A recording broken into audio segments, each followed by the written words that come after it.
Sintayong membawa cukup banyak pemain di posisi penyerang.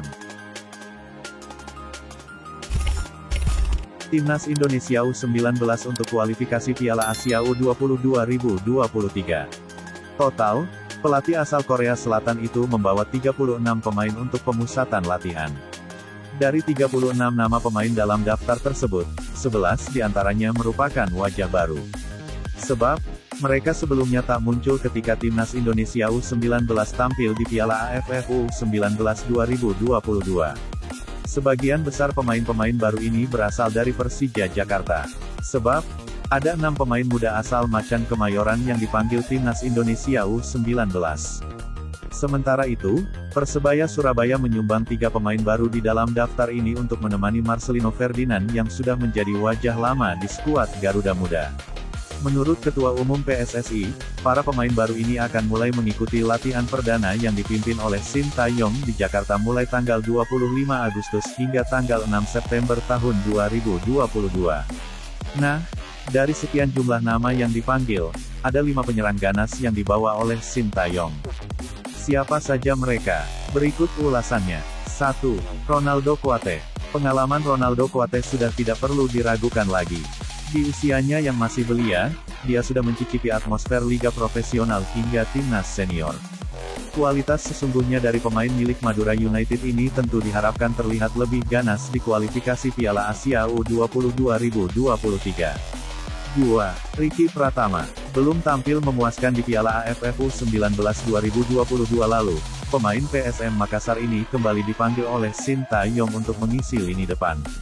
Kelincahannya dalam berlari dan kualitas teknik menembak yang unggul diharapkan bisa membantu Timnas Indonesia di kualifikasi Piala Asia U20 2023. 3. Rabani Tasnim. Performanya sudah cukup menjanjikan selama membela Timnas Indonesia U19 di Piala AFF U19 2022. Dia mencetak 4 gol di turnamen tersebut. Atas ketajamannya itu pula, Sintayong nampaknya tidak ragu untuk kembali memanggilnya di kualifikasi Piala Asia U20 2023. 4. Muhammad Akrom. Salah satu nama baru yang dipanggil oleh Sintayong ke Timnas Indonesia U19 ini bisa diharapkan memberi pembuktian. Namanya memang masih asing di telinga publik sepak bola Indonesia, namun pemain dari klub Liga 2, Persikap Bandung, ini layak dinantikan permainannya. 5. Hoki Caraka. Kualitas dari Hoki Caraka sudah terlihat sejak dia memperkuat Timnas Indonesia U19 di Piala AFF U19 2022. Dia mencetak 4 gol di turnamen itu. Kualitas Hoki Caraka sudah diketahui ketika dia menjadi bagian dari Garuda Select yang menimba ilmu di Inggris. Tercatat, pemain kelahiran tanggal 21 Agustus tahun 2004 itu mampu mencetak 14 gol selama program Garuda Select jilid keempat sekaligus menjadi top skor. DPR RI melalui Komisi 3 secara resmi telah menyetujui proses naturalisasi 2 pesepak bola, yakni Jordi Amat dan Sandy Walsh.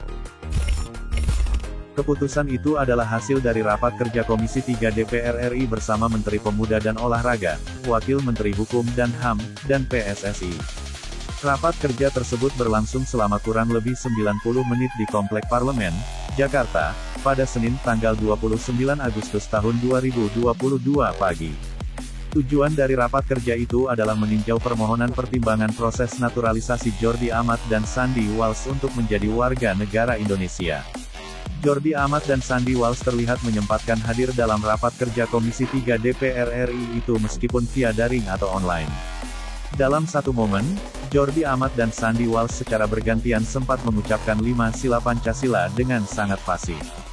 Dikutip dari Antara, para anggota Komisi 3 DPR RI sepakat menerima alasan untuk mengubah kewarganegaraan Jordi Amat dan Sandy Walsh menjadi WNI demi meningkatkan prestasi Timnas Indonesia. Keputusan itu disampaikan langsung oleh Bambang Wuryanto selaku Ketua Komisi 3 DPR RI pada penghujung rapat. Berarti setuju, Jordi Amat dan Sandy Walsh menjadi WNI, kata Bambang Wuryanto sambil mengetok palu. Adapun Wamenkumham, Edward Omar Sarif, memastikan bahwa proses naturalisasi Jordi Amat dan Sandy Walsh sudah sesuai dengan pasal 20 UU nomor 12 tahun 2006.